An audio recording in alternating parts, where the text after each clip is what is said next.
Welcome everybody to 52 Living Ideas. We are going through Dao De Jing and we are up to number 26.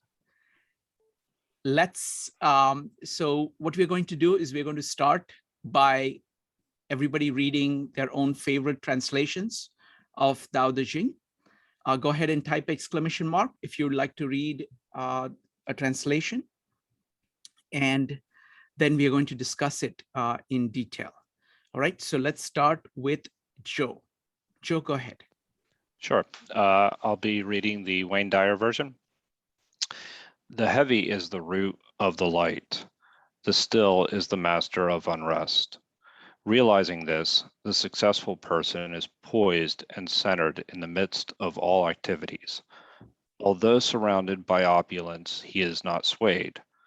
Why should the lord of the country flit about like a fool?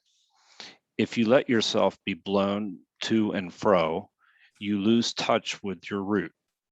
To be restless is to lose one's self-mastery. Wonderful. Thank you. Thank you, Joe. Next up is Evanique, David, and Dave. Evanique. So mine is from God as Nature Sees God, a Christian reading. Chapter 26. Heaviness is the root of lightness. Stillness is the master of restlessness. Therefore, the sage walks all day and never parts from the baggage wagon. Although there are many beautiful palaces to behold, he is beyond such things and is at peace. Why should the ruler of 10,000 chariots act with such frivolity in this world? To act lightly is to lose one's root. To be restless is to lose one's self-control. Wonderful. Thank you, Evanique. Next up is David, Dave, and Brian. At the root of lightness must be weightiness. The master of activity is stillness. Therefore, a nobleman, though he traveled all day long, would not allow himself to be separated from the wagon bearing his luggage. And however splendid were the sights surrounding him, he would rest content in quiet solitude. How much less should a king with his myriad chariots allow himself to be lightly swayed? Through light behavior, he would lose his roots. Through restlessness, he would lose control. Thank you. Next up is Dave, Laura, and Brian. Dave. Even Shakant, chapter 26. The heavy is the root of the light. Tranquility is the lord of agitation. Therefore, the gentleman, in traveling all day, does not get far away from his luggage carts. When he's safely inside a walled inn, it's protected in brackets, hostel, and resting at ease, only then does he transcend all concern. How can the king of 10,000 chariots treat his own person more lightly than the whole land? If you regard things too lightly, then you lose the basic. If you're agitated, you lose the Lord. Thank you. Well, thank you. Thank you, Dave. Next up is Laura, followed by Brian, Sheila, and Charlie. Laura.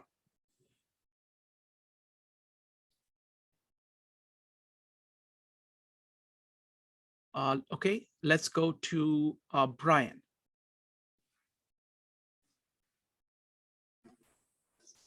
Okay, this is again from Yasuhiko Jinku Kimura. Heaviness is the center of lightness. Stillness is the master of commotion. For this reason, the sage may travel the whole day, yet stays centered without leaving his heavy baggage cart. Or he may enjoy a splendid view, yet stays serene, calmly transcending all outward pleasures. Why should the lord of 10,000 chariots behave lightly before all under heaven? One who behaves lightly loses one's center. One who behaves agitatedly loses one's mastery. Wonderful. Thank you. Thank you, Brian. Next up is Sheila, followed by, oh, wait a minute, Laura is ready. Laura, go ahead. Laura, Sheila, and Charlie. Okay, again, begins, heavy is the root of light, stillness is the ruler of haste. Therefore, although he travels all day, the sage never loses sight of his luggage carts. Only when he rests securely inside the walls, he relaxes his attention. Why should a ruler with 10,000 chariots look lightly on himself or his domain? In lightness of the root is lost, in haste the ruler is lost. Wonderful. Thank you, Laura. Next up Thank is you. Sheila, followed by Charlie. Sheila. The heavy is the root of the light, the still is the master of unrest. Therefore, the sage, traveling all day, does not lose sight of his baggage. Though there are beautiful things to be seen, he remains unattached and calm. Why should the Lord of 10,000 chariots act lightly in public? To be light is to lose one's root. To be restless is to lose one's control. Wonderful. Thank you. Thank you, Sheila, and welcome. Charlie, you're next. Okay, it is here. Okay, the heavy is the root of the light. Equilibrium, or Ching, is the lord of agitation. It is for this reason that the ruler, in traveling the entire day, will not take leave of his heavy wagons. It is only when he is ensconced in familiar chambers, encircled by watchtowers, that he rises above such concerns. How could someone be the king of a huge state and treat his own person as less important than the world? If he treats his person lightly, he loses the root. If he becomes agitated, he loses his throne. Wonderful. Thank you, Charlie. All right. Let's now talk about what you get from this poem. Wait a minute. Margarita, can you read it in your language? And then Kevin in Chinese? Ya, oke. In bahasa Indonesia, berat menjadi akar dari ringan. Diam adalah tuan dari gerak. Maka seorang budiman dalam tingkah laku sehari-hari tidak terpisahkan dari Dao. Bagaikan tentara yang bergerak maju tak dapat terpisahkan dari perbekalannya. Walaupun ada pemandangan yang amat menarik dan indah, tapi ia tidak tertarik. Senantiasa diam dan dengan sikap sederhana tinggal dengan tenang. Mengapa seorang raja dari negeri besar yang memiliki angkatan perang terdiri dari selaksa kereta perang dapat menyombongkan diri dan memandang ringan terhadap dunia? Yang memandang ringan segera kehilangan pokok, bergerak segera kehilangan dasar. Wonderful. Thank you. Thank you, Margarita. Kevin, could you read it in Chinese? Okay, let me set up.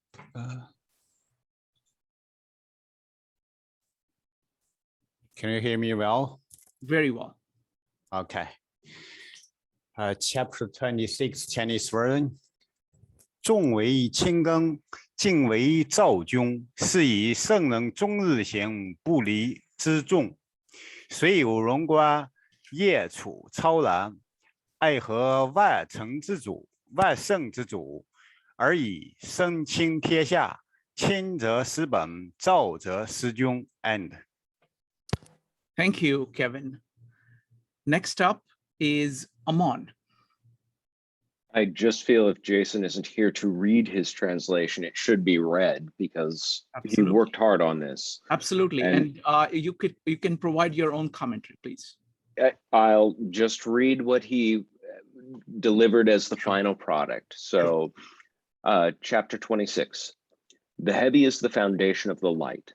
The resting controls the restless. That is why the officer always travels with his heavy supplies, yet staying in his grand mansion keeps himself at rest. But why does a ruler embody such lightness in his rule? Because lightness loses its foundation. Restlessness loses its control. Wonderful. Thank you. Thank you, Amon. All right, folks. Thank you, Jason. So it's time to talk about what do you get from this verse. Go ahead and type exclamation mark if you would like to talk about what you got. We're going to start with Joe, followed by Evanik. Joe. Yeah, from this particular verse that, the opening gives me the feeling that it's about an inner tranquility. So the heavy is the root of light, and the still is the master of unrest. And then it gets into the idea that external circumstances should not necessarily dictate how we view a particular situation. So, realizing this, the successful person is poised and centered in the midst of all activities, so that there is this grounding that goes along with that. And also with just again, also how do we respond to circumstances as well? Why should the lord of the country flit about like a fool? Why should we act foolish? And or in the following sentences, if you let yourself be blown to and fro, you lose touch with your root. And this idea of just not losing touch with reality, not being judgmental, and so suspending judgment, and not letting your emotions dictate your actions. So that's the long and short of my. Wonderful. Thank you. Thank you, Joe. Next up is Evanik, followed by Dave. Evanik. Yeah, when I first read this, the first thing that popped into my mind was a tree, because the tree has the roots, and the roots is like heavy, and the heaviness of the root, it plants it in, and then the tree branches or the tree leaves is light. So I think when it says heaven, like the heaviness being at the root, is like planting, like keeps you still no matter what's going on. So the top part can like go back and forth. Another thing I thought about this, it has this comparison of busyness versus rest or stillness. And it made me think of the Bible verse, and it's in Psalm 46:10, where it says, "Be still and know that I am God." And it just means, like sometimes we fill our lives with so many things rather than getting still and going inward and figuring out what's going on. And I think that's where in this verse where it talks about, the sage can be still and still have the luggage, still have the baggage there. Like there could be a million things going on, but the thing to do is maybe not to handle all that at the moment, is to be still and go in and know who's the ruler of your life, and it's you and source and your soul. That's what's important. That's what plants you, and that's the stillness. So being still in this world of busyness and doing all this, instead of doing all the things, just going in and being still. Wonderful. I see lots of parallels between this and number 16, returning to the root. So it's the same kind of theme established, kind of expressed differently. Thank you. Thank you. Next up is Dave, followed by Charlie. Dave. Yeah, a small thing, but I noticed it's mentioned the king of 10,000 chariots. And I was recalling from earlier poems that 10,000 was their equivalent of infinity. So I think maybe that's their way of saying a king with unlimited resources, or just total, unlimited possessions. Thank you. Thank you, Dave. Next up is Charlie. Yeah. Listening at first, I wasn't quite sure what to make of this, but after listening to people, it kind of got an idea about maybe there is a way for me to understand it. I had an experience early on where I really honestly believed that I was going to be killed at any second, and I was very afraid, and I was almost crouching against a wall, in fear. And I had a sudden realization that that's not a good way to die. That it's better to get your back up straight and face the fear. And I kind of like learned a lesson there. Okay, is that the best way to deal with fear is to face it straight on. You have a better chance of surviving if you do, and it's a lesson that I have kept. So that if I'm ever in a situation, I have been where my life was in danger, I get into this very calm state. And even though I'm all pumped up with adrenaline, it's buzzing with the adrenaline rush. I'm able to keep calm, so I see everything. And so that's kind of like the heavy dominating the light, because the light is kind of when you're kind of just floating around and you're not grounded. And so another way of being grounded is like being in the flow. And so if you can do that, if you can be totally present, then you have a chance of being able to see what really matters, rather than getting lost in some kind of chatter inside your head. And so that's kind of how I Wonderful. with the help of other people, kind of prodding my mind to think, okay, I can see that. But anyway, thank you all for helping me out. Thank you, Charlie. I'm going to read my favorite Ursula Le Guin's translation, Power of the Heavy. Heavy is the root of light. Still is the master of moving. So wise souls make their daily march with the heavy baggage wagon. Only when safe in a solid, quiet house do they lay cares aside. How can a lord of 10,000 chariots let his own person weigh less in the balance than his land? Lightness will lose him his foundation. Movement will lose him his mastery. I think this is very similar thought to the idea in number 16 of returning to the root. I think the core concept that, as I see it, is the center. That it's the center which has the most power. That's where the core of your being is. So you go out, as you expand, there are 10,000 things, and those 10,000 things outside are moving very fast. But then when you come back to the center, it is the center of gravity of everything, and it is still. It is the root. So these are this kind of outward and inward movement, and light and heavy are two different ways of expressing the same thought. Aman, what do you think about this? I'm sort of going over some of Jason's notes here, and I'm contemplating what is being said and how it's being interpreted. This figure that I think is mistakenly translated in a few of them as the Lord, the Junzi.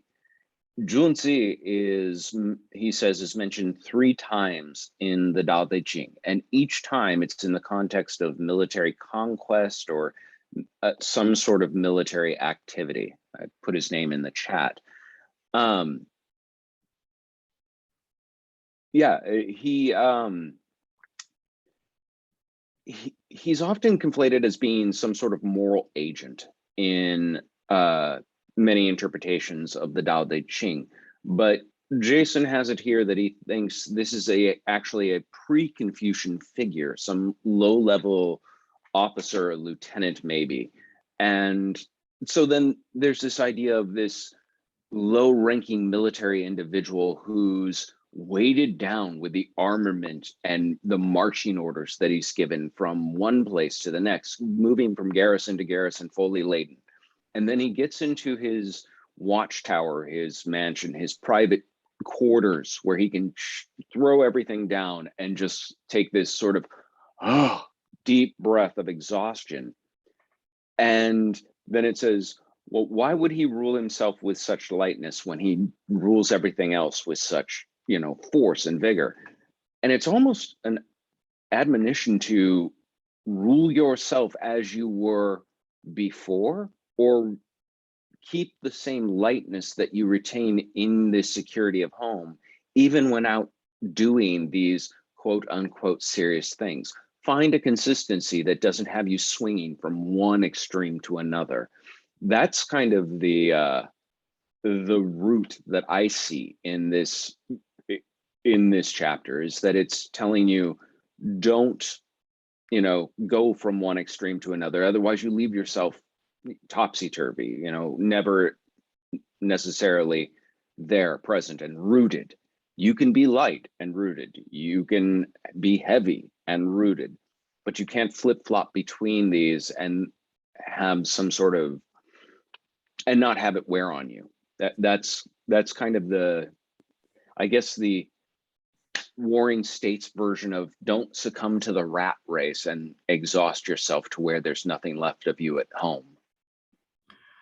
Wonderful. Amon, there are several requests of you reading it again one more time. I can read it again. It's short. So chapter 26. The heavy is the foundation of the light. The resting controls the restless.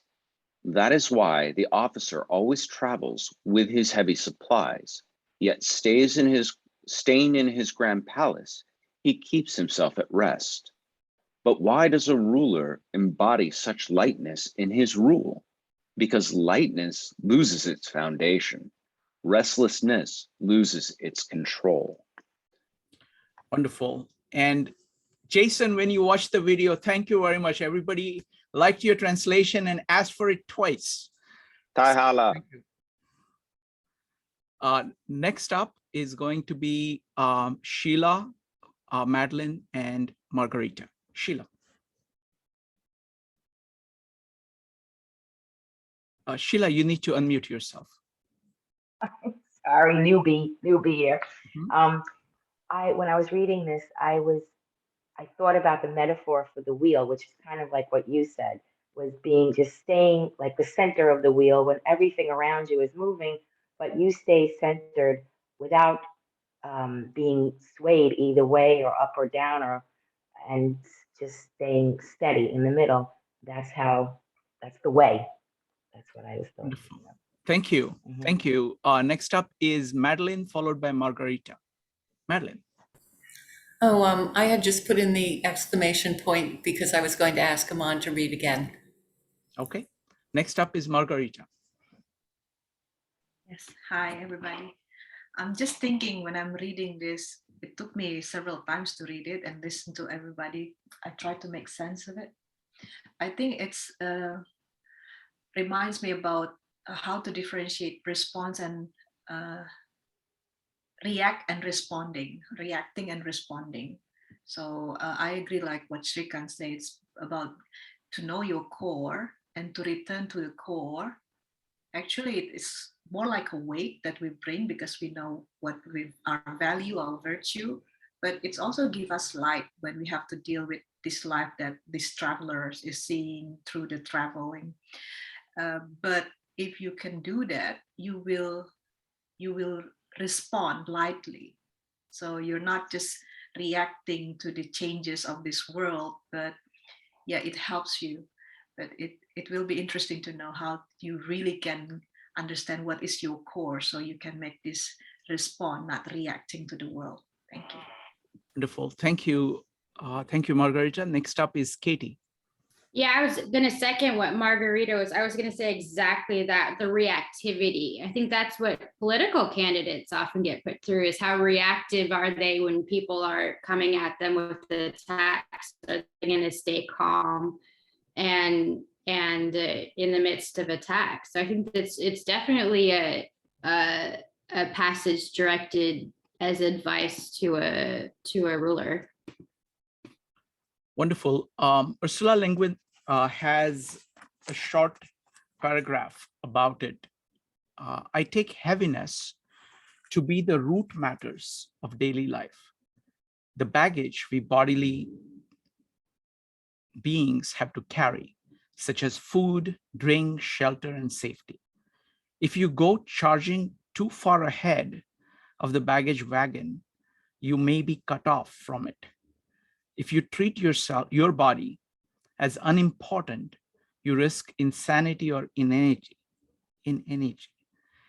The first two lines would make a nice motto for the practice of Tai Chi. Heavy is the root of light, and still is the master of moving. Wonderful. All right. Does anybody else want to? Laura, go ahead. What did you get from this particular verse? Laura, you need to unmute yourself. All politicians, and I've only been familiar with through my father-in-law, who is a high-ranking politician in Italy. And I know how he acts when he's around politicians. He has a total other demeanor, which is suave and charismatic and all of that. And you see him outside, you go, wow, such a cool guy. You know, he's not like that at home. It's not the same person. And they're all the same. So everybody carries a facade or, you know, a different character when they walk out. And they carry, you know, so in a sense, I'm feeling a little bit like that's the way this person also feels. He's got this outward demeanor he has to carry when he's among the public, but in his own home, he can rest a little bit. But he has to be careful about that because, you know, he can get caught if he does. And so I think that's the story that's going on. Thank you, Laura. If there is no more comments, let's go to number 27. Number 27, who would like to read? Go ahead and type exclamation mark if you'd like to read number 27. We'll start with Joe. Joe, go ahead. A knower of the truth travels without leaving a trace, speaks without causing harm, gives without keeping an account. The door he shuts, though having no lock, cannot be opened. The knot he ties, though using no cord, cannot be undone. Be wise and help all beings impartially, abandoning none. Waste no opportunities. This is called following the light. What is a good man but a bad man's teacher? What is a bad man but a good man's job? If the teacher is not respected and the student not cared for, confusion will arise, however clever one is. This is the great secret. Wonderful. Thank you. Thank you, Joe. Next up is Dave, David, and Evanik. Dave. Chapter 27. The good traveler leaves no track behind. The good speaker speaks without blemish or flaw.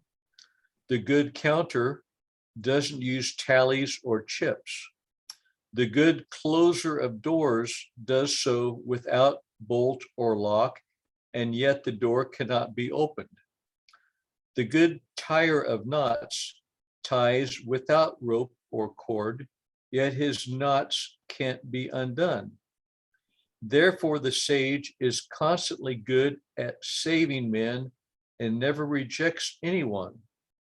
And with things, he never rejects useful goods.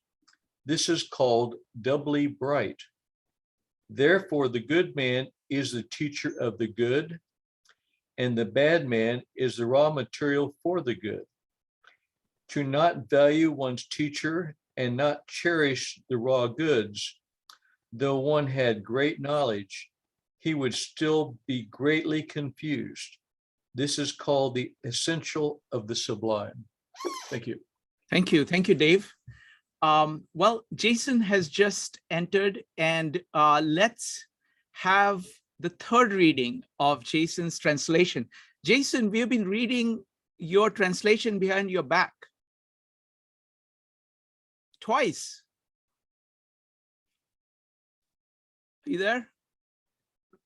Okay, yeah, hi. Sorry, I just running late. No problem. Go ahead. Can you read your translation? Yeah, okay. Let me see. Number 26. Yeah, I know. I think this one is quite important, right? So I don't know how many of you have the same translation. And because this one, I have to call one of my friends, okay, Pin Chen, okay. He is, so we have a meeting to discuss in this one, and turn out only 2 modern Chinese scholars agree with me, and then the rest are going different. So I'm going to read.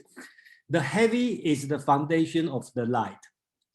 The resting control the restless. Okay, I think most of people doing the same thing, and the next will be a little bit different.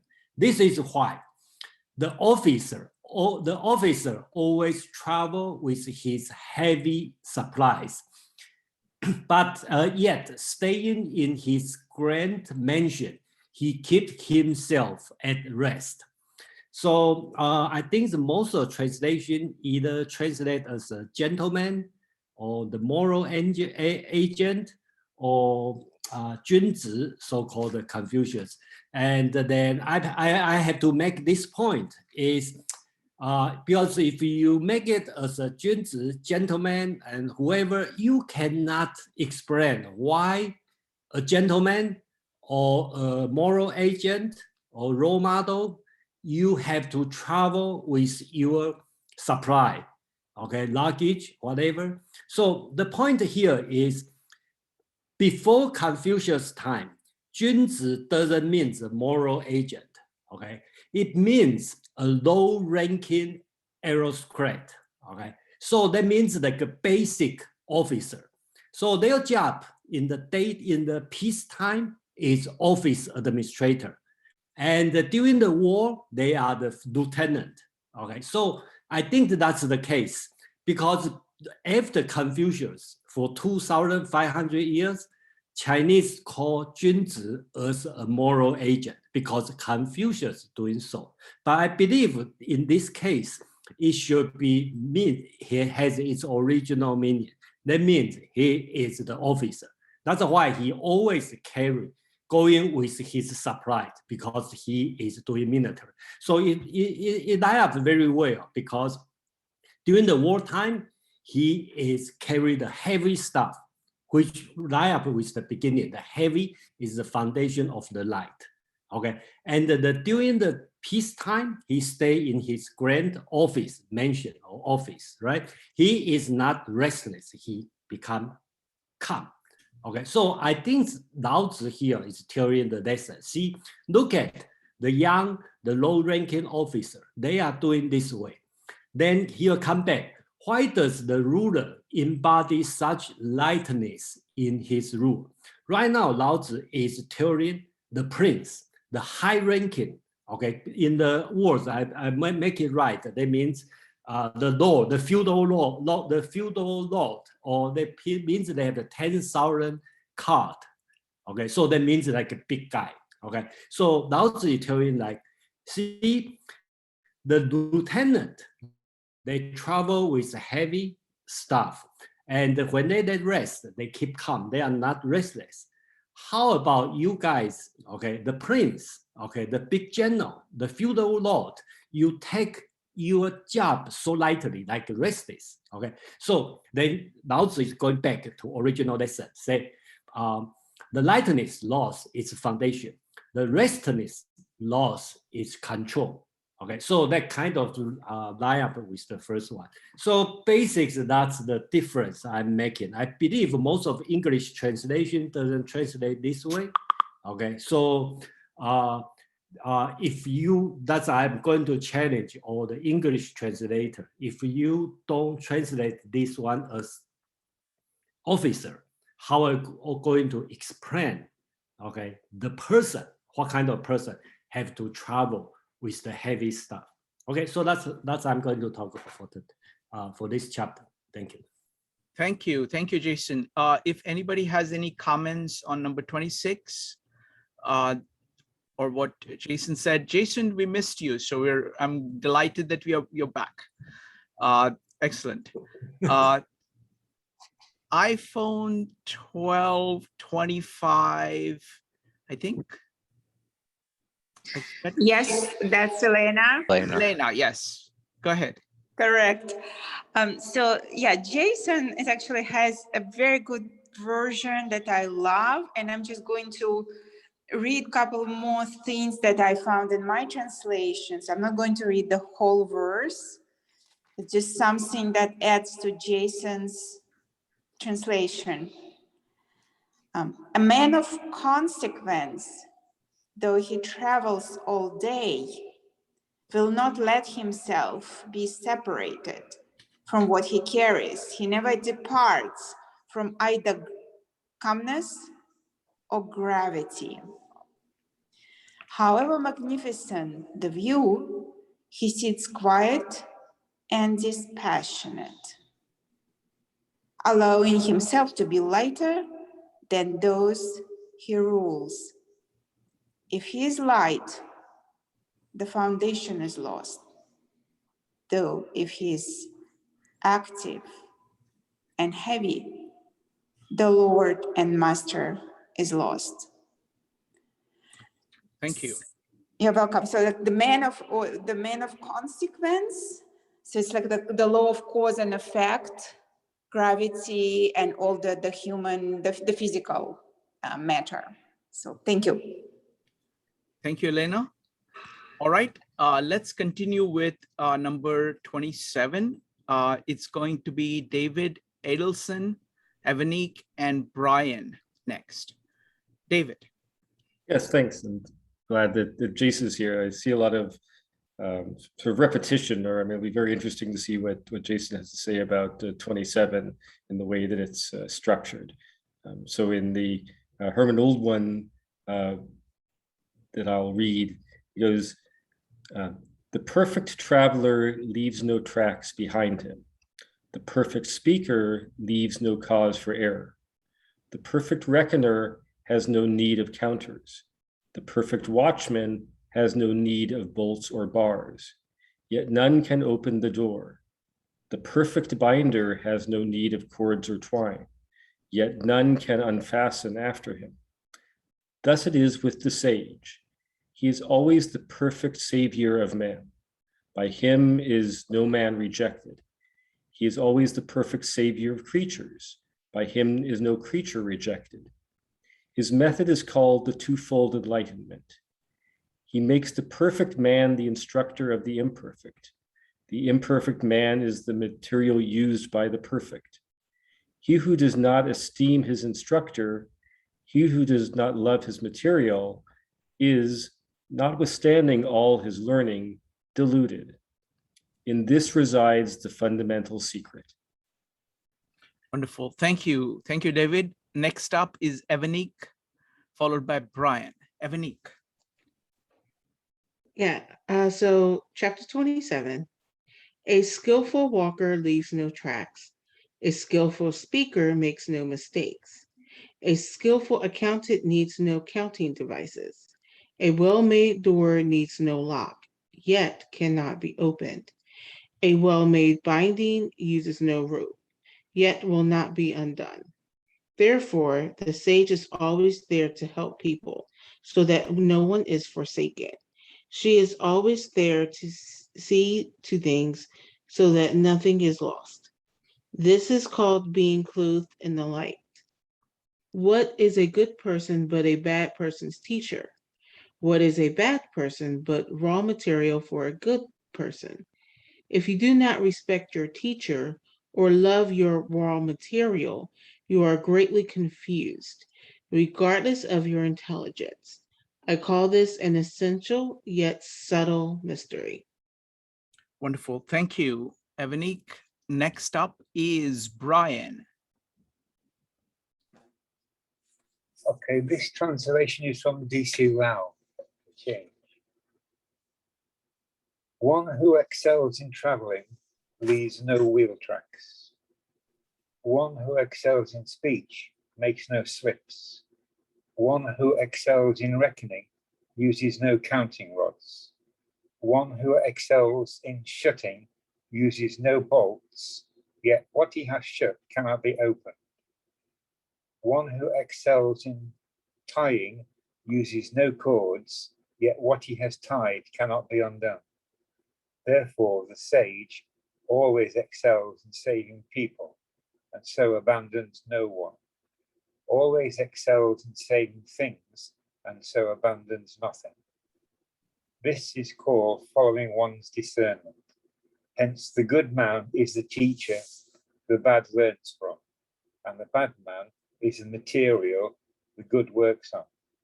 Not to value the teacher, not to love the material, though it seems clever, betrays great bewilderment. This is called the essential and the secret. Thank you. Thank you, Brian. Next up is going to be Madeline, and then Kevin, if you could read after Madeline, the Chinese version. Okay. Madeline, go ahead. A good walker leaves no tracks. A good speaker makes no slips. A good reckoner needs no tally. A good door needs no lock, yet no one can open it. Good binding requires no knots, yet no one can loosen it. Therefore the sage takes care of all women and abandons no one. She takes care of all things and abandons nothing. This is called following the light. What is a good woman? A teacher of a bad woman. What is a bad woman? A good woman's charge. If the teacher is not respected and the student not cared for, confusion will arise, however clever one is. This is the crux of mystery. Wonderful. Thank you. Thank you, Madeline. Next up is Kevin. Chapter 27. 赛行无辙迹，赛也无暇辙，赛数不用筹策，赛必无乖节而不可开，赛节无赛约而不可解。是以圣人常赛救人，故无弃人；常赛救物，故无弃物。是为昔名。故赛人者，不赛人之师；不赛人者，赛人之知。不贵其师，不爱其知。随智大迷，是为要妙。Thank you. Thank you. Thank you, Kevin. Margarita, would you like to read in Bahasa? Okay. It's about teacher and student. Okay. Teacher and student. Yang pandai berjalan tidak meninggalkan bekas. Yang pandai bicara tidak dapat dicari kesalahannya. Yang pandai menghitung tidak perlu memakai mesin hitung. Yang pandai menutup tidak perlu memakai kunci, toh tak dapat dibuka.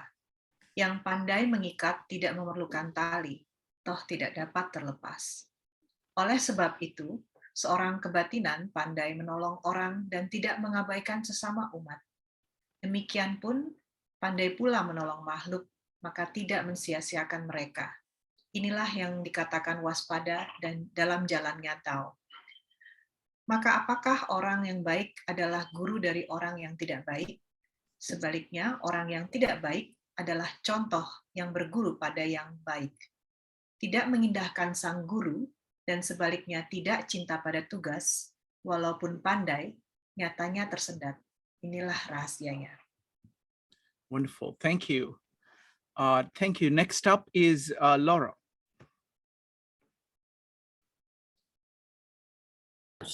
I got myself muted. A good walker leaves no tracks. A good speaker makes no slips. A good recorder needs no tally. A door needs no lock, yet no one can open it. Good binding requires no knots, yet no one can loosen it. Therefore the sage takes care of all men and abandons no one. He takes care of all things and abandons nothing. This is called following the light.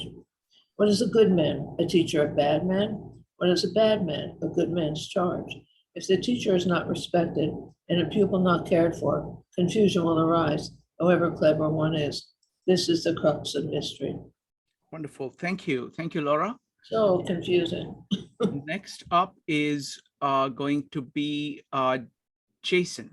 Jason, go ahead. Okay. I believe, I'm not sure, is anybody feel it's clear or it's confused, just like Laura said, it's confused. I believe most of the translation probably confused. Sorry, I just want to have to make sure, the translation logically makes sense. So, okay, that's what I'm going to do. Okay, I think 26 and 27 actually take me a lot of time. It's difficult. Okay. So this one also very few. I talk about Chinese interpreter agree with me. Okay, same. I only find one, actually only one. One modern scholar, and he do the kind of same thing, and the rest for many thousand years they do different way. But that is beautiful, I have to say. But logically it doesn't make sense. Just like Laura said, it's confused. Yeah. So I think that this one is not about teacher and the student. It's about the skill, and the skill is hidden. Okay, because they talk about not so obvious. So if you look at the first 1, 2, 3, 4, 5, first 5 lessons, okay. So the skillful move, leaving no trace to follow. Okay, if you are skillful person, when you move, there's no trace. The skillful speech, speak, I think it should be speak. Okay, leaving no flaws to blame. Okay, so the skillful enumerates, using no counter. The skillful are able to shut the gate using no bars, but they cannot be opened. The skillful bound using no rope, but the little knots cannot be untied. So this 5 lesson is talking about the people who move, okay, who do the job to bound things together. They don't use something obvious. So they are very skillful, but you don't see it, right? Like when you move, you cannot follow. You don't see the trace, and you tie something. There's no rope knot, okay, but you cannot untie. So it's talking about the skill, but not so obvious. So then typical way of Lao Tzu teaching, right? At the beginning, talk about all the obvious thing, all the daily lesson. Then start to teach people, whoever. Okay. So we are going to, Lao Tzu is going to say, therefore, the sage are always skillful at keeping everyone, because nobody is abandoned as useless. The sage are always skillful at keeping things, because nothing is abandoned as useless. Okay, I think this one is important. Okay, so this one, the words 救人, that's in Chinese. Okay, that means safe. I think most of translation call it the safe people. But let's think about safe. Even in English and also in Chinese, safe have 2 meanings. One is rescue people from danger. Another thing is safe. Okay, you keep the stuff. And I think this one is not talking about saving people from danger, because that means the sage is going to keep everybody, because nobody is abandoned. Why? Because nobody is useless. Okay, so that's talking about the skill. Because if you consider this one is a safe people and rescue people, how are you going to explain the second line? Okay, the sage is going to save the things. Okay, you're not going to rescue things. Basically talking about the sage is going to keep everything. Okay, it doesn't abandon anything as useless. That means everybody is useful, everything is useful. Okay, so this is called the hidden intelligence. That's important, because this word "xi" means hidden, means not obvious. So that's the lesson you're talking about. So finally, talk about "gu." This word, okay, most translation use as therefore, but I disagree, because in ancient Chinese, the because, therefore, cause, and the result is not very clear. So these words is most of the time used as therefore, but it also used as because. Okay, so in this case, I believe the uses for this word is because at previous section, Lao Tzu just talked about the sage is going to keep everybody, not abandon anybody as useless. It's going to keep everything, not abandon anything as useless. Right now, it's going to explain why. Because the skillful, okay, the skillful people are teachers for the unskillful. So that means the good people is useful. And the unskillful people also useful, because the unskillful are the mirrors for the skillful. So doesn't matter you are good people or skillful people or unskillful people, they all useful. That's why it's explained. Okay, why the sage want to keep everybody, okay, not abandon anyone as useless, because the good one or skillful one has his usage, and the unskillful one also have his usage. That's why I keep everything. So finally, going to say the sage doing this way, and if you don't this way, so you mean those who don't value their teacher, which is useful one, okay, and don't use their mirror, which is useless one, or so-called unskillful one, okay, will be lost, okay, even they are knowledgeable. So basically, knowledge is not that important. This kind of wisdom, you can use both, okay, that's important. That's why you call this one the profound mystical skill, okay. So I think that's the whole logic of this one, and I try to make it logical, make sense, and then I hope it helps. So I expect, if anybody think about some logical fallacy, please ask. So I'm happy to answer.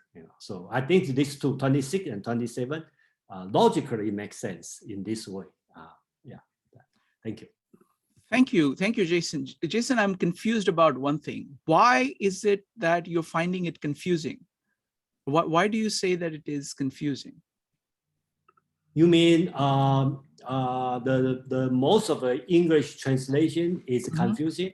Okay, Why? so okay, let me. Okay, so first, if why the sage is going to save everything and not abandon everybody? What is related to whatever skillful or unskillful? What's the relation? That's my question.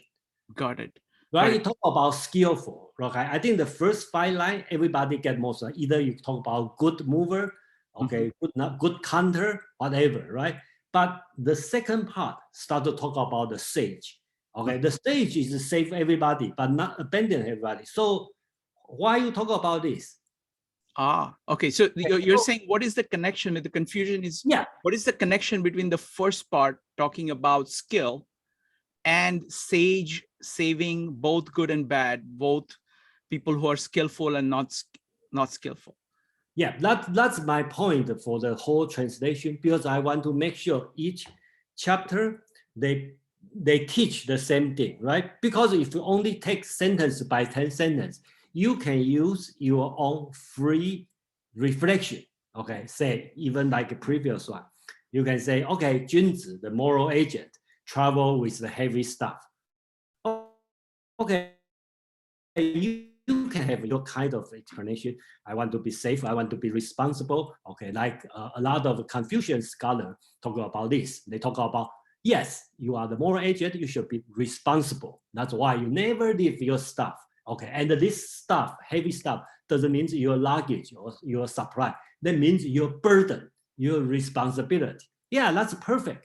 But how are you going to relate it, this one, with other sentence, right? If I take this one sentence, okay, you can explain this way, but you put it whole together, okay, you cannot jump out with something like, okay, that's great lesson, right? So that's my dilemma when I do this. So it's the relation between the first part and the remaining part. That's what you're saying. Yes, because the whole chapter we have to make sure is that you cannot just talk about a skillful mover, then talk about gentleman, then talk about love people, then talk about love your teacher. Then what's the point, right? I don't think Lao Tzu is that kind of person. I think you should be, got it, logically connected. Thank you for clarifying. Next up is going to be Kevin, followed by Madeline. Kevin. Yeah, I like or not like Jason pick a skillful for good, directly good or kind for the first. But the one thing is drawback could be, for example, the skillful speech. That means politician good on speech. You cannot find a flaw kind of thing. Anyway, that's for my comment is this even very close to this chapter to Confucius one. The code I'm going to use the Chinese first. This is 三人行，必有我师也。择其善而从之，其不善而改之。Which mean 3 people we talk or we walk. At least one person is our teacher. If he's good something, good on the walk, good on the count, good on the speech, we learn from him. If something not good, like Jason used the mirror, we still can learn from it. It's lessons learned. We don't need to make the mistake another person weakness.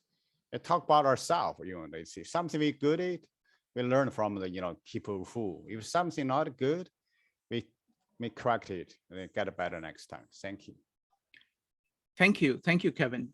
Next up is going to be Madeline, Margarita, and Laura. Madeline. Jason, that was such a beautiful translation. Thank you. It's so much clearer the way you have it. My question is about what I believe is the third line. My translation says a good reckoner needs no tally. I think yours said a good enumerator needs no counters. I'm just wondering, do you know what type of system was used then? Like, would it have been an abacus, or would they have been writing, or what sort of counting are they referring to? And does it in some way refer to the taking care of everything? The sort of everything, is that a countable everything or a non-countable everything? So your question is about the third line, which is about the content. I don't know at that time how does Chinese count. I believe uppercut has not invented yet. Okay, I don't know, but I just have to guess. But I believe all the ancient system, right? Doesn't matter what culture. In the ancient time, they always had something to help you count. Either use marble, bell, whatever. I think just like all the small young kids, you will find out they figure out the way to help you memorize. I believe that's what it here is talking about. So I don't. Somebody may have the idea, but I have no idea. I just assume they have something to count. Thank you. Next up, Amon, go ahead. Yeah, so I believe it's this word that's in play in that shu, which is to count. As near as I could understand from this passage, I think it may have implied a census taker or a figure of some sort like that within an official court, and why enumerator and count actually work better together than reckoning and some of the other choices of translations that sort of obfuscate that. But yeah, I do believe it's an allusion to that old court census taker of some kind or another. So countable everything. Wonderful. Thank you, Amon. Next up is Margarita, followed by Laura. Margarita. Yes. Hi. I'm glad that I read this passage. It's also very related with my work as a teacher back home. So this is my reflection. Sometimes when we're working as a teacher, we want our students to be like the smartest. It's easier to teach them. Actually, they don't really need teacher because they're good already. It doesn't matter if you don't give a good teaching, they will learn anyway. However, I realized if I want to know how to teach them, I need to learn from them. It's not just me teaching them, but what they don't know, I need to know so I can fill the gap. At least I need to know how to pursue their interests so they want to learn. So in a way, I need to learn from them. And also, I hope they can learn from me. So probably this is the relationship between teacher and student. We shouldn't discount just because they're like lacking something, like they're minor than us, because we also learn from them, and we will count anything in our learning experience. That's for me. Thank you. Thank you, Margaret. What you said is really, really fascinating. I think it's a very fundamental point about communication. When you are actually trying to say something to somebody, if you're trying to say it well, then you have to understand where they are coming from. Like most of the work in good communication, I don't know communication, I'm very bad at it, but most of the work is kind of figuring out where they are coming from and then trying to place what you're trying to say in a way in which they get it. And so in the process, the communicator is learning a lot about the entire richness of context, different contexts that are there. So that's an excellent observation, that the teacher has to learn about the student, of what is going on with the student in order to teach. Thank you.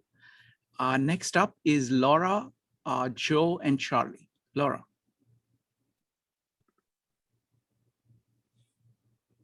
Unmuted. I had a translation from Lao Tzu, and there's a line in it that comes after the first two paragraphs, I think that you were talking. It said something about, and yeah, after and abandon nothing. This is called following the light, and I really didn't understand that piece of translation in mine, Lao Tzu translation, and that phrase. It's after therefore the sage takes care of all men and abandons no one. He cares for all things and abandons nothing in this translation. And then there's one line that this is called the following the light. And I have no idea what that references to. And Wonderful. then I think the last phrase. Let's go ahead and get that answer, because it's a very interesting question. And then you can ask the second one. Okay. Jason or Aman? Yeah, I'd like to answer this one. Yeah. Laura, you talk about you call it following the light. Yes. I just have to say it's wrong. You just have to cross out and change it because they just doing the because let me share the screen. Okay, if I share the screen, okay. That's the words, okay? If you see these words, I highlight, that means light, okay? They have the sun on the left, they have the moon on the right, if you look at, right? So that's the word, so that's light, definitely that's right. But it should explain us intelligent, understand, enlightenment. And the word before, that means xi, okay? When you attack somebody by hiding, you know, they call the xi, but I think they just take the no, actually that means hidden light, okay, or not obvious. And if you look at the whole paragraph, the beginning of the sentence, right, you understand the good mover have no trace, right? And the good counter never use the good, how do it, the skillful, they enumerate, they count, they don't use tools. The not is not, so basically it's talking about your skill is not obvious. People cannot tell. So, you know, I think that's why he call it hidden light or hidden intelligence. Definitely is not following the light. That's I probably I would say very confident. That's the way. So it didn't make it. Also, I'm curious about the last passages. Do you think that's really necessary? Isn't it somewhat of a redundancy that's unnecessary to this poem? I would say there's a lot of redundancy, and I think if based on Lao Tzu's style, I would not surprise he would in focus. This one is profound, mystical skill. Okay, so I think the way mystical being, like, remember on the very first chapter, he talked about the also talk about mystical. So he like to use this word. So I was not surprised he used this one. And if you write a lesson, you probably don't want to use it. That's your choice. But I would say Lao Tzu. I was not surprised Lao Tzu at the last time. Yeah. Thank you. Wonderful. Amon? I wanted to absolutely applaud Jason for telling her to take the pen through it, Laura, but I also wanted to say a word more about this redundancy. Place it in time and context. If you are talking to somebody who is going to be a high lord, then the lesson that no one is useless, no one is to be thrown away, is a lesson worth reiterating when you're living in a time where that is the common status quo, that people can be treated as if they were a disposable commodity. So telling this person, these are the traits to have to be skillful. These are the traits to have to be good. This is how to, work your agenda without being noticed. But don't take people for granted. Don't just assume because they're a nuisance or a pain or unskillful that they are just to be thrown to the dogs. They still have use. It's reiteration, but reiteration with a very specific purpose because of the power wielded by the audience. Excellent point, Amon. And I think that this form itself, the way in which Dao De Jing is done, is full of repetitions, full of redundancies, because it is metaphorical form. And the more points that you have, it's kind of a perceptual communication. You create a piece of art, you don't stop there, you create other pieces of art that are also speaking to you, and they speak slightly differently. And some people get this, some people get this. In any case, you need, all good things have to be repeated endlessly in order for you to get them and internalize them. So I think the redundancy, it's not a concept that would be used in this form of communication. What they are trying to do is that it is highly metaphorical. So there is a lot of, even when he gives examples, he would give 5 different kinds of examples, which are essentially trying to say the same thing, but using different metaphors, showing you the richness of the connections involved, from which you can abstract out inductively. It's not a deductive argument, it's more of a invitation to induce from that. So I think it's part of the style of presentation. Next up is going to be Joe, Charlie, and Dave. Joe. Yeah, I just want to focus on this good and bad teacher relationship. And once you get away from the idea that you're not throwing anybody away, you're also getting away from the idea of what is good and what is bad, and in the sense that you're focused on your role more than you are actually focused on what is, what the person is as a commodity. And I was actually recently reading Sun Tzu, is that yet people were looked at as a commodity at that particular moment in time, and it has some relationship to the Tao, but the idea of focusing on that stronger teachers focus on weaker teachers was really kind of evident in that as well, and there's some relationships between that and Tao. I also see a lot of with the idea of the power of wisdom and truth in this as well, in the beginning part, but I see that's kind of the disconnection that I see between the beginning and the end. So I know my thoughts are a little scattered on that. Sorry about that. No, wonderful. I think this is a very deep thought that I don't think I've seen expressed fully elsewhere so far. It is saying something profoundly about like potential in human beings. You're saying you don't abandon people. You're saying there is a value, and he goes at it in multiple ways. So I'm going to use this Lombardo's translation. So the first part is clearly about skills. And then he goes into this entire piece about good people and bad people and the way to deal with them. So I want to focus on that. So let everybody comment, and then I want to just forget about the skill part, the rest of the part. I want to see what kind of relationships are there. Charlie.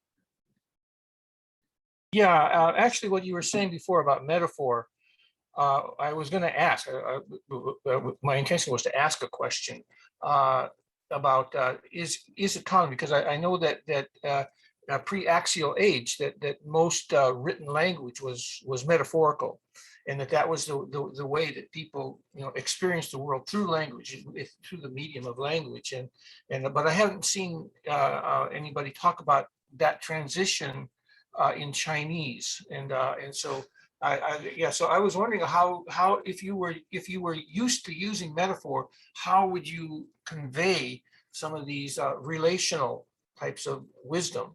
And it would seem like what you were saying, that well, maybe they would use a whole bunch of metaphors, and then through those metaphors, the similarities, or where they would have kind of a common theme that it would kind of maybe pop out, so also I have a math background, and I have an interest in the history of math, and so in ancient Western civilization, you used to have something called the counting box, where it was a bunch of boxes put together, and the first box would be for the ones, and then they would go up to 5 because the next grouping. So they had the concept of grouping things. So so you have 1, 5, 10, and then 50, and then 100, and then 500, and so on. And so it wasn't like what with the 10 system, where you have groupings of 10. You have 1 to 10, and you have 10 tens make 100, and 10 hundreds make 1,000, and so on. But there's this thing called counting rods, because they specifically mention counting rods.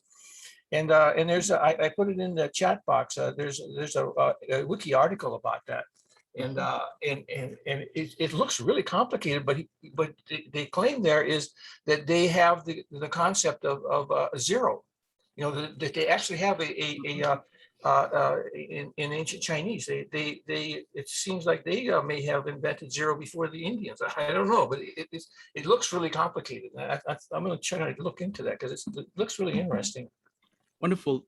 Thank you, Charlie. I mean, this is a really fascinating point about how do people actually process this information in their heads, whether it is written. Like, for example, most people at that time would actually not be able to read and write. Only a few people could. So, for example, like in Indian culture, you actually, even after writing, you recited them. So there would be people, their names would be like Chaturvedi. That means they can recite 4 Vedas. Each of the Vedas is about this thick pile of books. So they would actually remember all of that. And oral culture requires massive amount of repetition to remember, just to remember. So it's very interesting. So I don't know if anybody can answer that question of, what's the role of metaphors? How did the in the transition from oral to written in the Chinese culture, were there any changes that took place in the language? And I don't know if anybody is familiar with that. So if anybody wants to comment on it, Jason, go ahead. Yeah, well, I think the Chinese, because I also interested in Indian culture. I think put this way, okay, make a comparison. Indians are more oral than Chinese. Okay. Yep. So one big first, the alphabet system, right? Chinese doesn't have alphabet system, so that represents Chinese less oral. Okay. And the secondary, since 220 BC, okay, the Qing dynasty unite the so-called China, this land, basics use unify the writing, the written system. So even to today, different place, people speak differently, but always, even Hong Kong, the Cantonese is almost not understandable by people in northern part, right? Jason, So when was the common script? When did it come to be approximately? 220 BC. So it's very early. Okay, But this is that's the 220 BC. Okay, so that's the time China united. Okay, so even the written format change over the time, but the basic that's a one-to-one change. So it's not big deal. So the people from north and the south, when they come, they talk, they don't understand each other. But when you put in the written, definitely there's no mistake at all. So I think that's make it a very different tradition, would be less oral. But I would say, does the people, I think Charlie has talked about the question, does the people, can they read? I don't think so. Most of the people not reading. That's why I keep insist. This one is for the prince, for the ruler. Okay, it's not for common people. Unlike Indian, that's we talk about Bhagavad Gita, right? So you will keep reciting, or like a Homer, right? You recite, right? Everybody hear it. Everybody hear it. Even you are illiterate, farmer or a craftsman, they all hear it. But Chinese will be different because it's written. At least I don't see.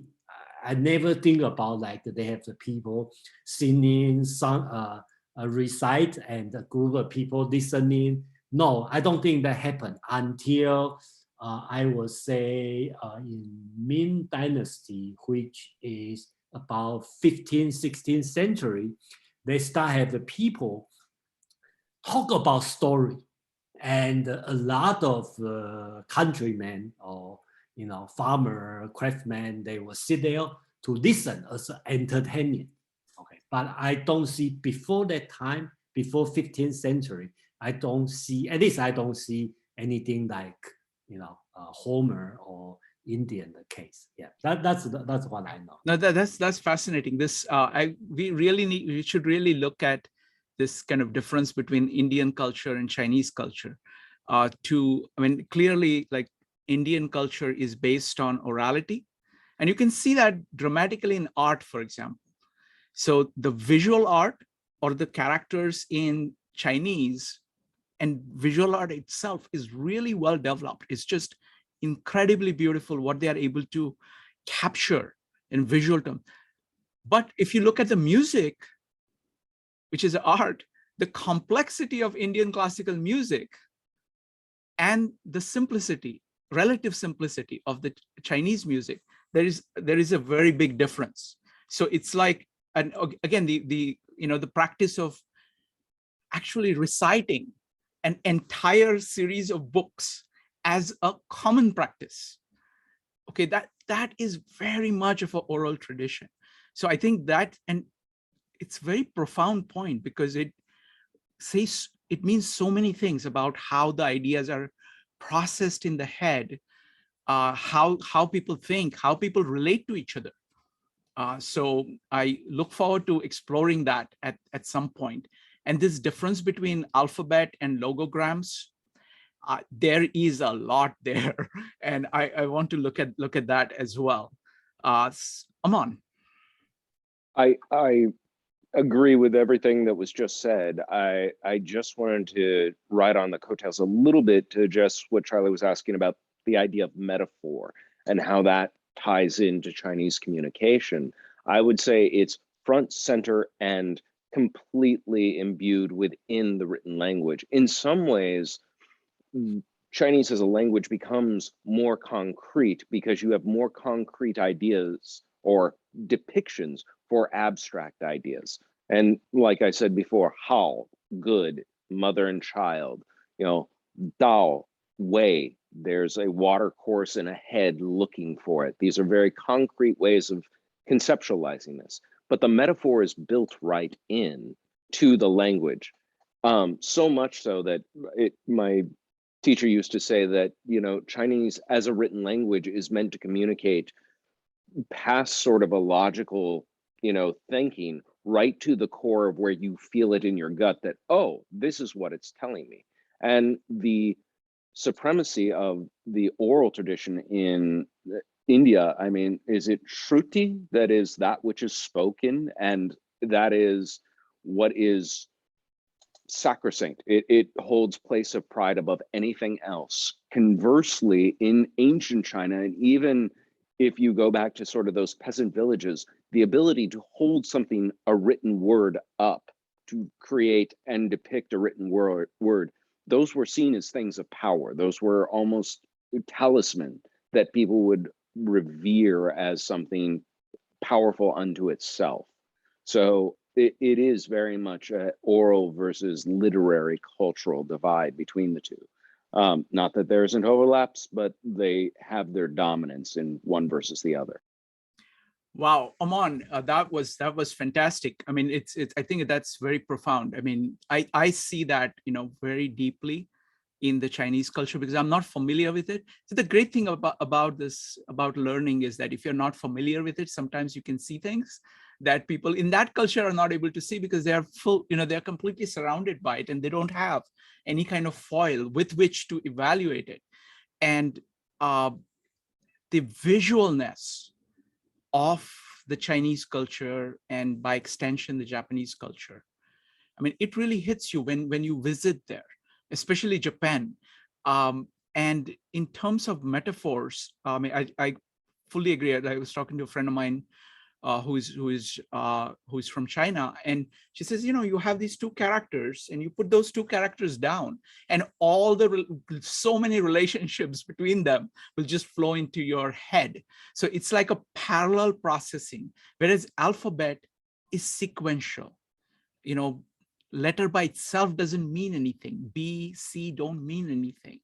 And you put them together, and only when your mind moves sequentially through it, you get meaning. Whereas a character, the mother and child, immediately it produces meaning, connects to your percepts, connects to your emotions. So it is a very different mode of communication, and definitely very rich in metaphors. Thank you, Aman. Great observations. Next up is going to be Dave, Elena, Madeline, and Kevin. Dave. Yeah, thanks, Shrikant. As Margaretha was talking about teaching, I connected a couple dots, I think.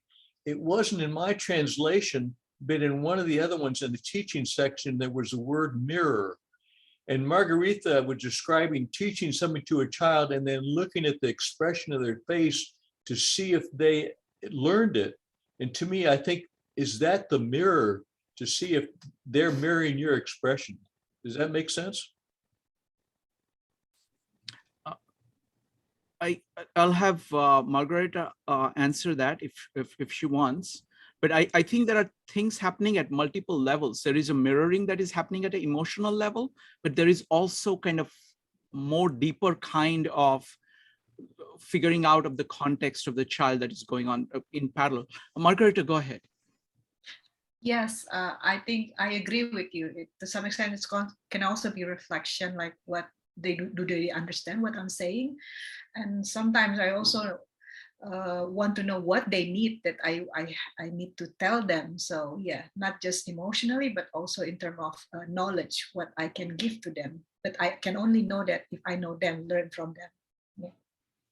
So I mean, this is a rich concept called context, and Charlie was talking about it when he was talking about Ian McGilchrist.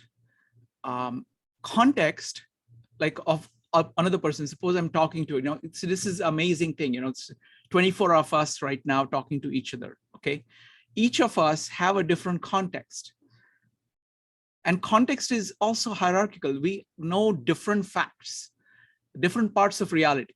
You know, you don't know what parts of reality I know, or what knowledge base, like fact base I have. So that's one part of the context.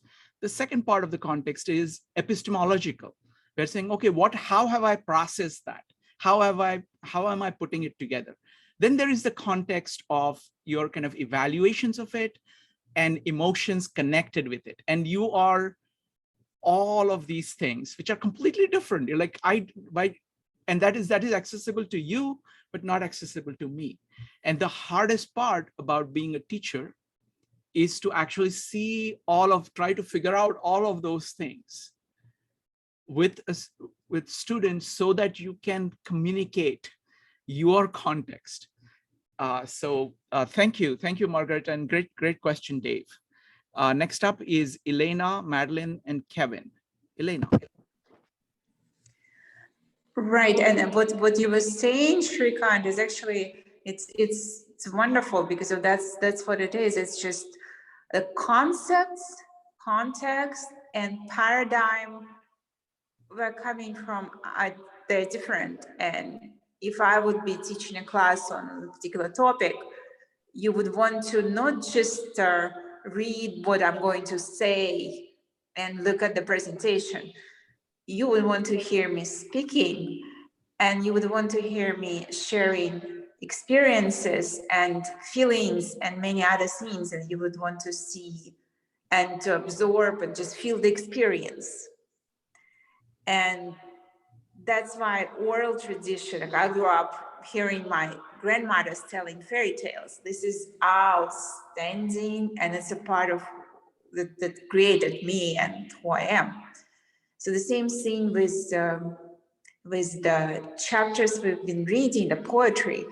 It does repeat and goes over multiple times concepts, and to be able to convey to us through all these multiple entrances and doors and hallways, and not just like, okay, there is a FedEx, open FedEx, and there is a key. It has to come just through, because sometimes we're not even ready, we're not there to receive the package. That's what it is. You have to be there at the right time and the right place to get the package. And if you are not there, just like continue learning till you're going to be ready. So thank you. Thank you. And one more thing I wanted to point out, Margarita, like if you look at what this Dao De Jing meetups, what we are doing here, right? There is the written material, and each of us is bringing our own context to it. And we are communicating that context to each other, okay? However imperfectly, okay? We're trying to do that. And we're trying to listen to other people's context on that material. So it is a very rich exploration. This is something that written work by itself cannot do.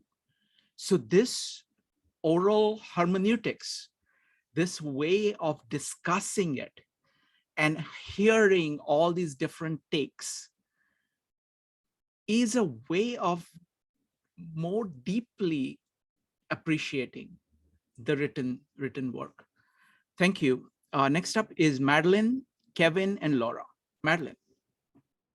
Yes, I loved what Aman said about that a written word, a character would have a talismanic quality, that it would be like a numinous object, really, that would be we take it so for granted that we read all the time, and we glance at things and understand the meaning, but it somehow makes it clear how magical it is that a meaning could be understood remotely by someone else in a different place or a different time. And those last two lines, the way Jason had translated them using the word mirror, I also think of a mirror that way, because in nature, before we developed, let's say, bronze, there would have been very few things you would have seen a reflection in. There would have been still water and maybe a piece of obsidian, but otherwise, or highly polished, some kind of highly polished gem maybe. But until the Bronze Age came along, there really weren't mirrors available. And that almost, the Bronze Age came about slightly after writing, but still fairly close in time in human development. And the mirrors would also have been really available only to the elite for a long time. They were precious objects. They took a lot of time and energy to make because they had to be polished. And So anyway, in that way, they're comparable to written characters. Wonderful. Thank you. Thank you, Madeline. Next up is going to be Kevin, Laura, Charlie, and Jason. Kevin. Yeah, thank you. We want to talk to chapter 27 about the last of the conclusion part. It's it's normally I'll immediately come up is compared to adult and child.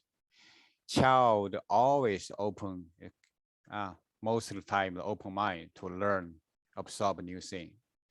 As adult, we learned, educated, we form our mind, kind of narrow mind sometimes. We normally think our knowledge is reachful.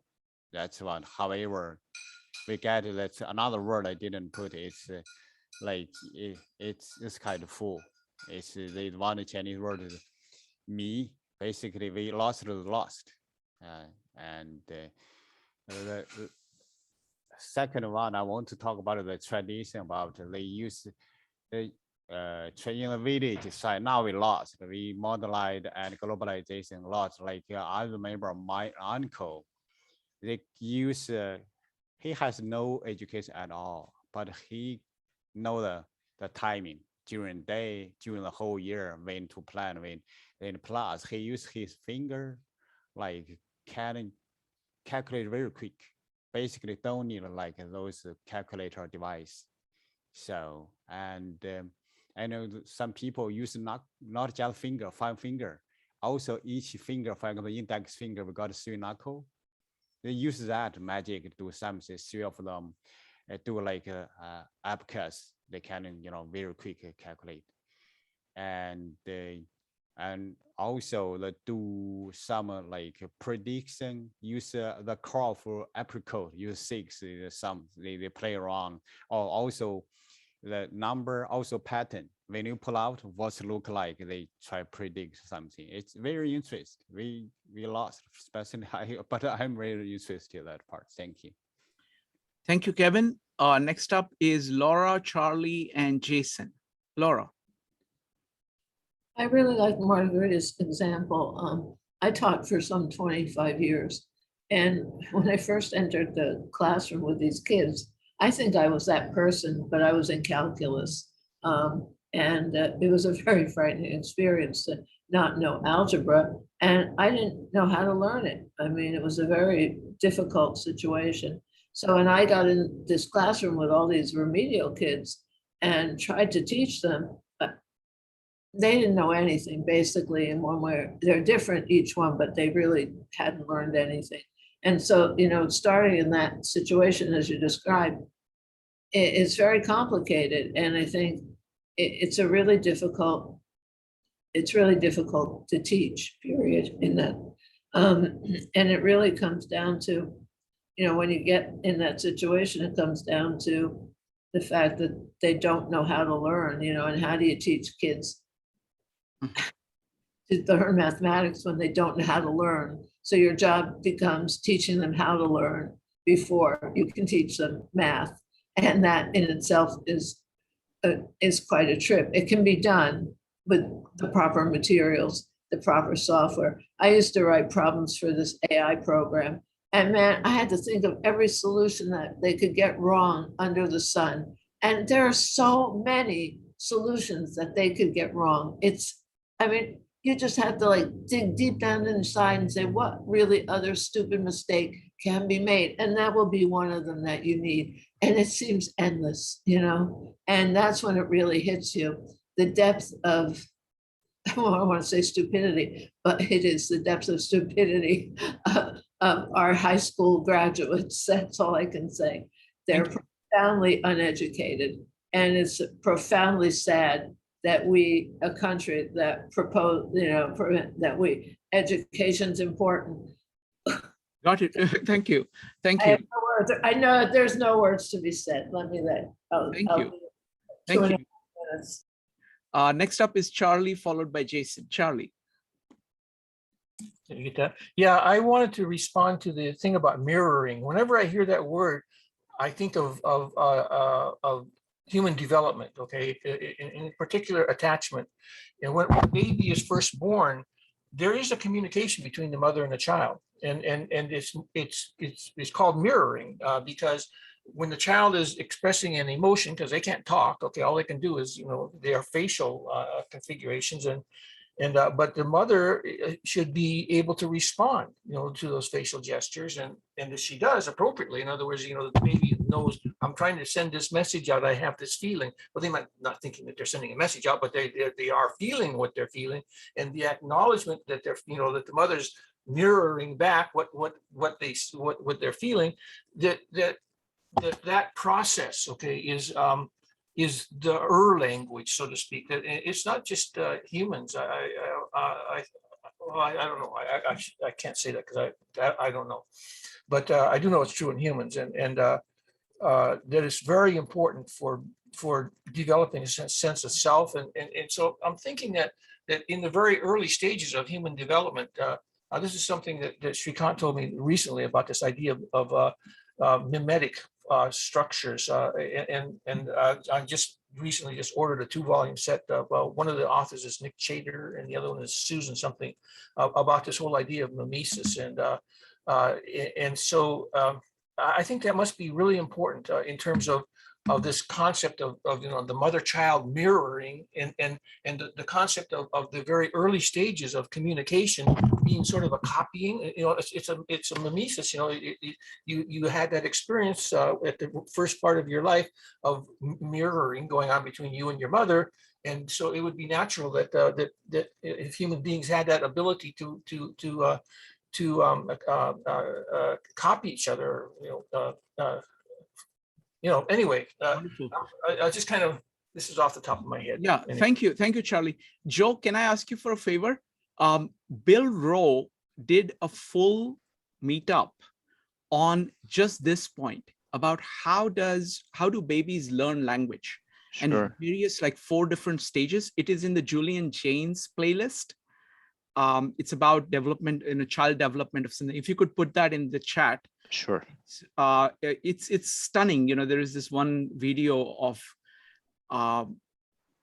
an experiment where the mother stops responding to the child. Yeah. And it is very hard to watch because it is torture. But what he does is that Bill Rowe, he actually shows you the different stages through which an infant grasps language. What are the various stages they go through? So excellent. Thank you, Charlie. Next up is Jason, followed by Margarita. Jason. Yeah, I just respond to, I think Madeline talked about mirror. Yeah, I think I have to apologize. I don't know if anybody, the translation has used mirror, and I use mirror, and I think I do it wrong. I kind of cheating, because the words they are using called 知, okay, that's difficult to translate. Okay, basically talking about a mean, or they talk about okay, just the good people or the skillful people is the teacher of the unskilled people, right? And the unskillful people is the something of the skillful people. Okay, this something, Chinese words they use the words called 知. That means the means or some example, but it's a bad example or kind of thing, a standard, but it's that's this. So it's difficult to write simple words in English. So kind of like excuse, but it's not excuse. It sounds difficult. That's why I just borrow the words mirror, because you see the bad example. So I call it a mirror. But by no means that word is mirror, because just like Madeline said, during that time there's no mirror, in China or in anywhere. Even if something bronze, only the noble woman can use it. So that's the wrong words. But I had to think hard. Probably Aman have some idea. Just don't have a good words for this. Yeah. Thank you. Wonderful. Thank you, Jason. Next up is Margarita. Oh, I forgot. Yeah, Jason, in Bahasa Indonesia, it's translated as contoh berguna. So fools are useful example for intelligent people, something like that. So almost similar with yours, not mirror, but more example, but important example, something like that. So they learn bi-directional relationship. I'm thinking about this passage. It's obvious that it's saying something about teacher and student.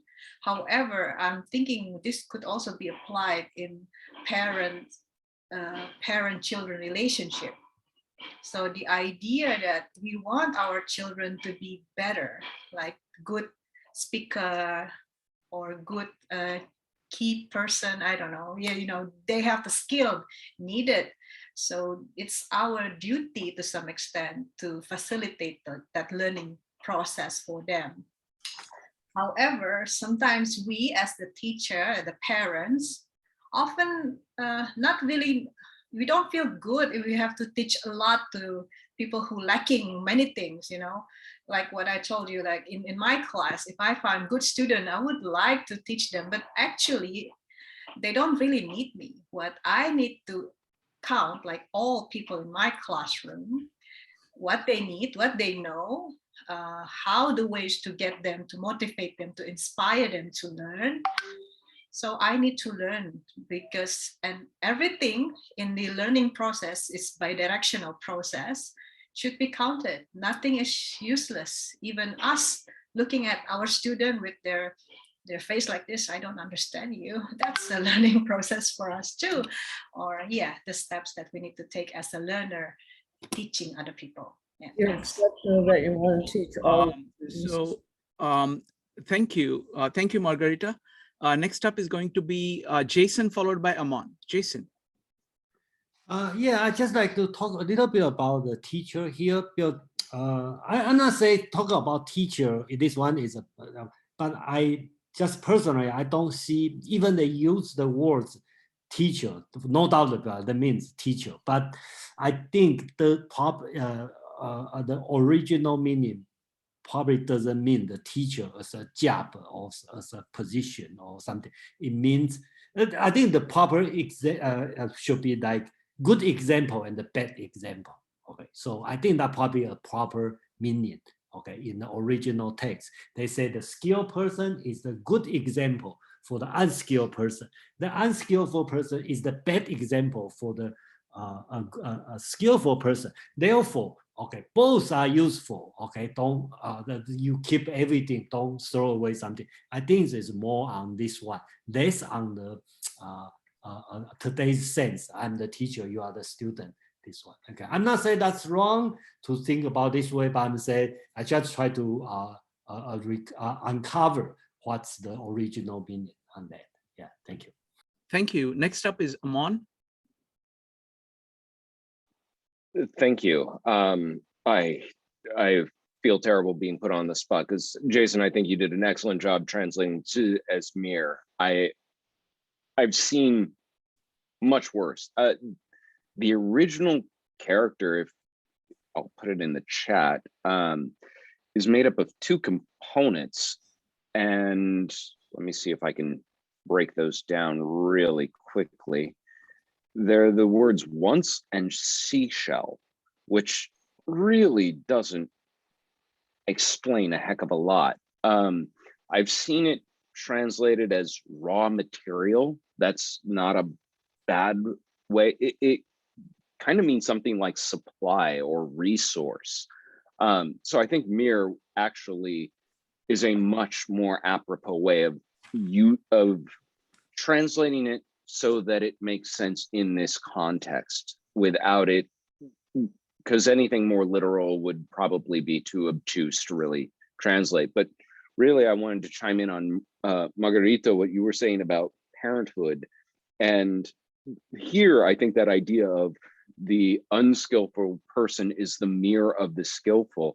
Anyone who has been a parent has had the experience of looking in the mirror of raising their child and thinking, oh, they got that from me. You confront your own qualities head on, unabashed and undeniable when you've raised children. And if you haven't, then you haven't been paying attention. Wonderful. Thank you. Dave. Yeah, and hitting this education thing just a little bit farther, in 500 BC, probably people weren't in classrooms, but I'm just thinking the woman planting rice in the rice paddy might have a young girl beside her working with her, and the woman would show her, this is how you do it. And this is the trick, the shortcut to go a little bit faster. Yeah, very casual or informal in those days, but one person would be teaching another out of a classroom. Wonderful. Thank you. Thank you, Dave. What I want to do is I want to focus on this later part of the poem, not about the skills, but everything else. And I just want your thoughts about it. Now, forget about Lao Tzu for a moment. You know, they're saying something about good and bad. They're saying something about skillful and not so skillful, and the proper relationships between them and the potential. So I'm going to read it out. This time I'm using Lombardo's translation, and just look at the concepts. You know, what are they saying about this particular idea about how do you treat good people and bad people, and what's the proper way of dealing with people. Okay, so I'm just going to read it out, and any thoughts, any comments about just this general idea that is being presented here. In this way, the sage always helps people and rejects none, always helps all beings and rejects none. This is called practicing brightness. Therefore, the good person is the bad person's teachers, and the bad person is the good person's resource. Not to value teacher, not to love the resource, causes great confusion even for the intelligent. This is called the vital secret. What are they saying? What do you think they're saying about good and bad and the way of dealing with good and bad? And what do you think about that? Go ahead and type exclamation mark or raise your hand in Zoom if you would like to comment. Joe. I mean, to me, initially, I think it's kind of warning you in a way what you're even calling good and bad. Like, so including yourself in this process. So if you're labeling yourself as good, then you're giving yourself a certain role to play in helping someone that is quote unquote bad. But how you discern what is bad, I'm struggling with that part of it. That's the part that maybe somebody else can fill in for me. Wonderful. Anybody else wants to comment on it? Kevin. I want to connect to a Western from mathematics. The code induction analogy in mathematics. Basically, we learn things not just for one thing. It's like we from though maybe the code metaphysical way. It's from Western. It's the induction analogy. So you learn one thing, you connect to one. Like one time I see here this chat, I see you can learn from elephant. One guy is saying, is laughing. We can learn from scenes, from person. Each one have some uniqueness. So that's my God. Thank you, Kevin. Charlie. Okay, yeah, I kind of want to get back a little bit to that idea of metaphor, because in metaphor, it's when you do this imitation through metaphor, it's like really, like for instance, a hunter will actually become the animal that he's hunting, okay, and in his own mind, he is the animal, and so this way of thinking of becoming the metaphor, that you actually become it, okay? So that this process of doing that, of being able to do that, takes a really deep sense of being connected with what's going on in the world, because you have to be very, very, very, very observant, okay? So you know, it's like I was saying the thing before about the mirroring with the mother and the child. I mean, one of the signs of love is, you know,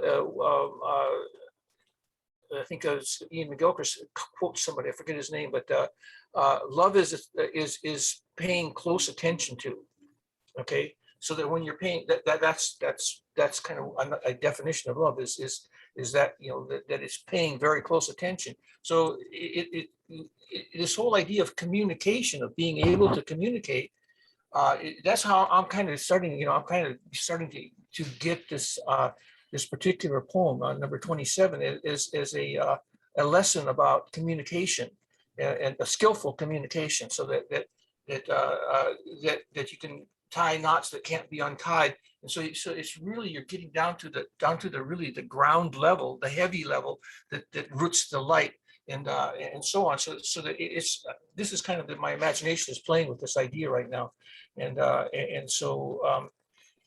That's kind of how I'm seeing it. It seems like because the difference between East and West is language in the West started off with cuneiform writing. It was very abstract, these little triangles punched into clay.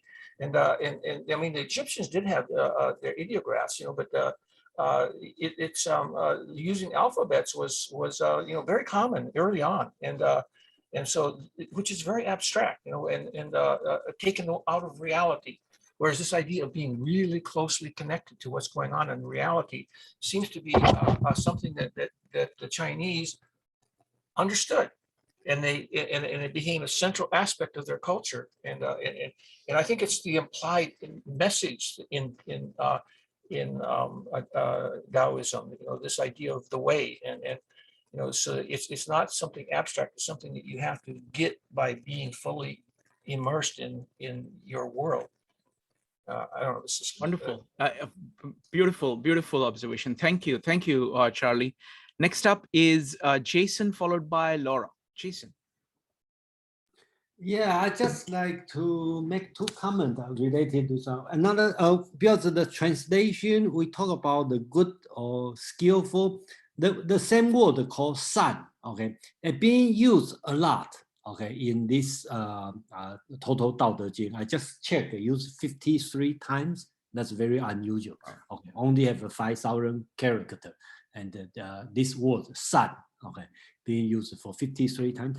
And this word just like probably broader than English "good," right? When English say "good," it could be opposite for evil, could be means moral, could means beautiful, and same as like in this one, you know, in Chinese, because they don't use Dao doesn't use the good. Today's word "good" means 好, they use 善. Okay, this word basically means good, beautiful, skillful. Moral and whatever, you know, so you don't know what they mean unless they talk about the other side. Like in chapter 2, they talk about the other side, talk about ugly. So you know they talk about sun means beautiful. Okay, and so I in this chapter I translate as skillful because I believe so. It could be good, could be moral. I don't know, you know, because they don't show the opposite side, so I don't know what it really means. Okay, so that's one thing I'd like to clarify. Second thing is about the metaphor. Shuren Khan talked about. I let's see this one as if you look at every chapter, you know, from now on and think about before, I think it's the typical way Lao Tzu is teaching is, you can call it the metaphor, that's right, in the Western sense. But I think the way Lao Tzu is teaching is this. At the beginning, he always talk about something in the nature or something very common. Like last week, talk about storm or storm rain, strong wind doesn't last long. Okay, sometimes talk about valley, sometimes talk about the color, remember the 5 color will blind you. Talk about something nature, you are very easy to understand, you can see. And then later on talking about deep meaning. Okay, some political lesson, moral lesson, whatever. So I think that's the way in Lao Tzu the way. So first talk about something simple and then talk about deep meaning. I find out it always doing this way. And then when we talk about metaphor, I think probably more on I tell you about some deep meaning, and I use some metaphor to explain what I meant. I think it's kind of like a reverse, if we pay attention on that. I think they always talk about the simple thing, they talk about deep meaning. So yeah. Jason, I want to follow up on that. I mean, what Charlie was saying was very interesting, and I think it connects to what Aman was also saying about the nature. I mean, forget about Lao Tzu, about Chinese culture and Chinese script and Chinese way of being and way of thinking. Okay, that's what we're kind of focused on. I think there is a very deep connection in the Chinese psyche with reality, with nature, with kind of the patterns of nature. And they kind of take that as natural. And that whole ethos of being always connected to nature at a very deep level flows through the way in which the scripts work, the way in which the writing works.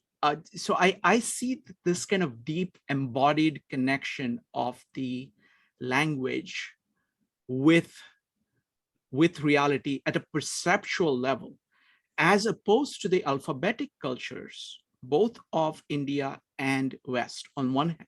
So West is something that we can see, but I think India in this respect is similar to the West.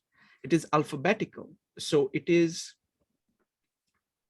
individual letters are not connected to reality.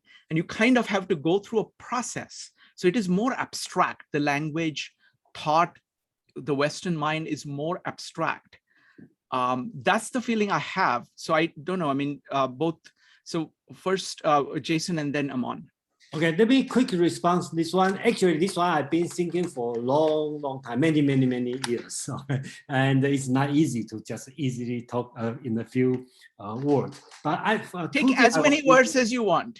Yeah, but I just make it quick. Okay, first thing I talk about when Shrinkan talk about this one, I fully understand and I agree.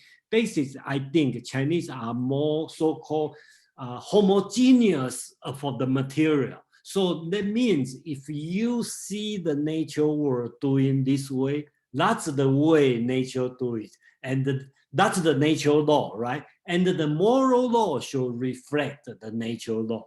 Okay, so that's why. And the bad thing, you can see the bad situation would be when you read the Darwinism, nature evolution, you kind of see that's a nature law, but you take it as a moral law. So become the social Darwinism. So I kind of feel, okay, a little bit biased, or I don't know, but the Chinese probably more accept social Darwinism. Okay, that's I only can talk about by my observation. I think it's probably easy to be understood by Chinese culture because you see the nature law, which is evolution, struggle, the survival for the fittest. So I take this one as a moral law. So that's the social Darwinism. Yeah, that makes sense. So I think that's the way to explain. And second thing about the language, I have been thinking about this one. Okay, I have to be a little bit proud. Okay, I will say Chinese are smarter. Okay, put this way, because when every word we speak, we translation. Okay, because the words we speak is doesn't represent the sound, right? So when you want to say something, you have to come with the words, then translate to sound. So basically, every word I speak in Chinese, I through the two process. Okay, I see the word, and then I have to translate to sound. Okay, unlike English, you just then you come out, right? So okay, that's, you can see as a joke, but I think that's an interesting way to think. No, it's huge, yeah. Excellent.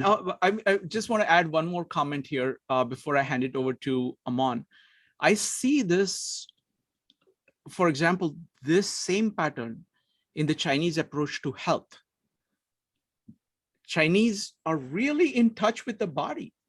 That culture is very much in touch with the body, of how body works and works with the body in a holistic way. Yeah. As opposed to the West, which is trying to say, okay, I have this particular problem, I'll just throw this at it, I'll figure out what needs to be thrown at it to take care of the symptom here.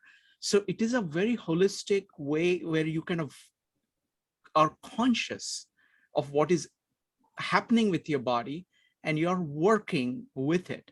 And that is also embodied in the same way that Lao Tzu's entire, or the Chinese philosophy or writing is. So I see a parallels across that. Yeah. Aman, what do you think? Say Go something. ahead, Jason. Yeah, I don't want that amount way to. Let me quickly say that. So that's exactly right. And then I'm in the Chinese philosophy meetup, and the people ask me like, "Oh, are you going to do the later time? Why you always talk about the ancient time?"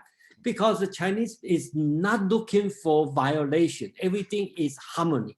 So the philosophy is going smaller and smaller, because before have 100 school, become 4 school, become 1 school, 1 school, become 1 interpretation. So that's the situation, because you have no violation, unlike Western, you have a continental, you have a British empiricism, then you have existentialism, all kinds of change. So that's I would say the problem. Okay, but Yeah. Excellent. Aman, what do you think about what we've been saying about the Chinese mind and how it operates?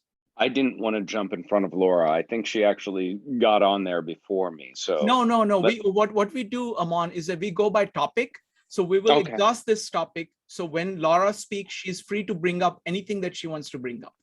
Well, this actually, I've been thinking as we've been talking, and as I've thought more about it, the idea of the Shanren, which Jason was saying before, that the Junzi wasn't that Confucian concept did not exist at the time of this writing.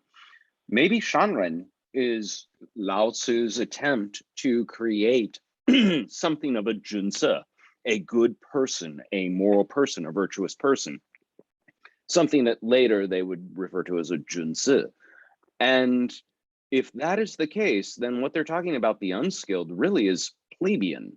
I mean, that's probably the best word from the English language to communicate who and what is being talked about in the unskilled, the unvirtuous, but it makes me think of a conversation I heard years ago where somebody was talking about elitism within this country and said, if you think people in the United States are stupid, just spend a half an hour listening to talk radio baseball and listen to people phone in with a deep wealth of knowledge that just exhausts these stats and statistics and details of, the minutia of these players that are known by people in the hinterlands of Appalachia, pale some people's knowledge of theoretical physics.